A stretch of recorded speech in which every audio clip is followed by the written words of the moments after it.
আসসালামু আলাইকুম। আসলে বানসারপুর এখন মূলত ভিডিওটি করার উদ্দেশ্য হচ্ছে বানসারপুর বাজারে কিছু ছিনতাইকারী আছে।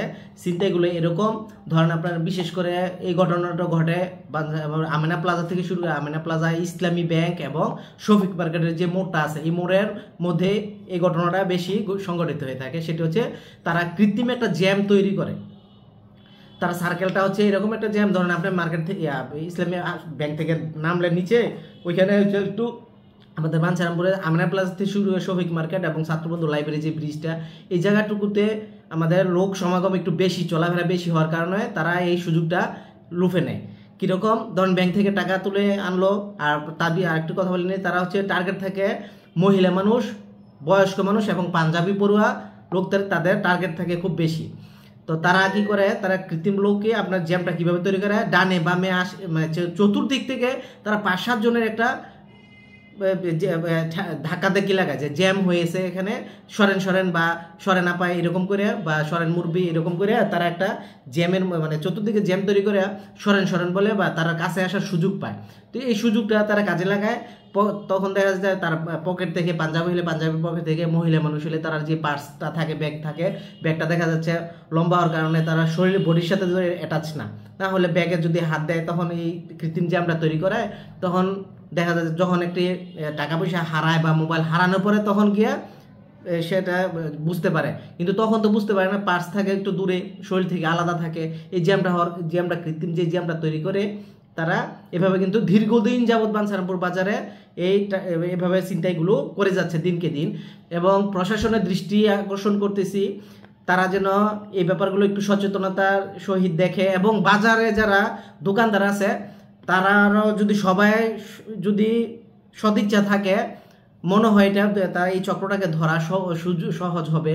সবার যদি সদিচ্ছা থাকে, সদিচ্ছা যেমন ক্যামেরা, যারা সিসি ক্যামেরার যে ফুটেজ আছে, তারা সিসি ক্যামেরার ফুটেজগুলো যদি পর্যবেক্ষণ করা হয় যে এই রোডে দিয়ে যে জায়গায় ঘটনাটা ঘটেছে, এটার আগে পরে যে লোকগুলা কারা কারা আসা যাওয়া করছে, এই ধরনের সচেতনতা, আরেকটু সচেতনতা, আসলে সচেতনতার কথা বলেও লাভ নাই, সচেতন হলেও এটা আসলে চক্রগুলো ধরলেও দেখা যাবে তারা কোনো না কোনো পারপাসে বের হয়ে যাবে, দেখা যাবে মানে তার বিচারের আওতায় আনা সহযোগ হয় না।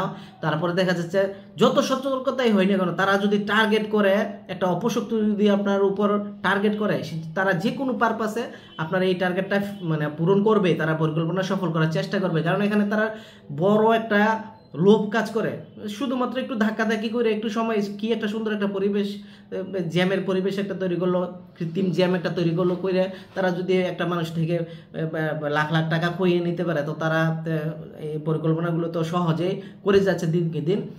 প্রশাসনের বাঞ্ছারামপুর থানা সহ ইউনুসারের প্রশাসনের দৃষ্টি আকর্ষণ করছি, যদি আপনাদের কানে কোনো না কোনো বাইপাসে পৌঁছে থাকে, আপনারা এই ব্যাপারগুলো নিয়ে একটু অ্যাকশন নেওয়ার চেষ্টা করবেন। এবং যার সাথে ঘটনাটা ঘটেছে সে আমার সামনে বসে আছে, আমাদেরই ক্লাসমেট এবং ফ্রেন্ড, তার সাথে একটু তার মুখ থেকে একটু শুনি আজকে তার ওয়াইফের সাথে যে ঘটনাটা ঘটেছে, এটা আপনারা প্রত্যক্ষ করে সরাসরি।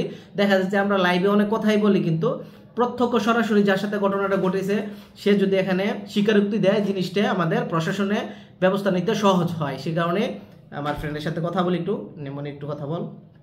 আসসালামু আলাইকুম। আমার ওয়াইফ যখন বাচ্চারা নিয়ে আসার পথে, স্কুল থেকে আসার পথে ব্রিজে ওঠার পরেই মানে ওই যেখানে আনারস বিক্রি করে, ওইখানে আসার পথে একটা কৃত্রিম একটা জ্যাম তৈরি করে সরেন বইলে, আর এই ব্যাগের ভিতরে পার্সটা ছিল, ওই পার্সটা নিয়ে যায়। পার্সটার ভিতরে আর আইডি কার্ড বা ব্যক্তিগত অনেক কিছুই ছিল, সাথে টাকাও ছিল, অনেক টাকা এর কি নিয়ে যায়।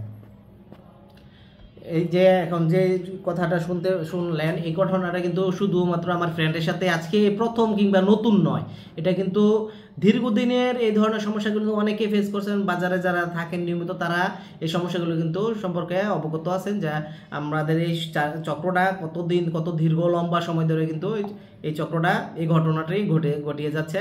এগুলোর ব্যাপারে আসলে একটা প্ল্যানিং করে দোকানদারকে নিয়ে বসে বাজার যে সমিতি আছে তারা এবং প্রশাসন এবং সামাজিক যারা সংগঠক আছে, তো তারা সমন্বয়ে একটি যদি সোচ্চার হয়, আশা করি চক্রটাকে ধরতে সক্ষম হবে। ধন্যবাদ, সবাই ভালো থাকবেন।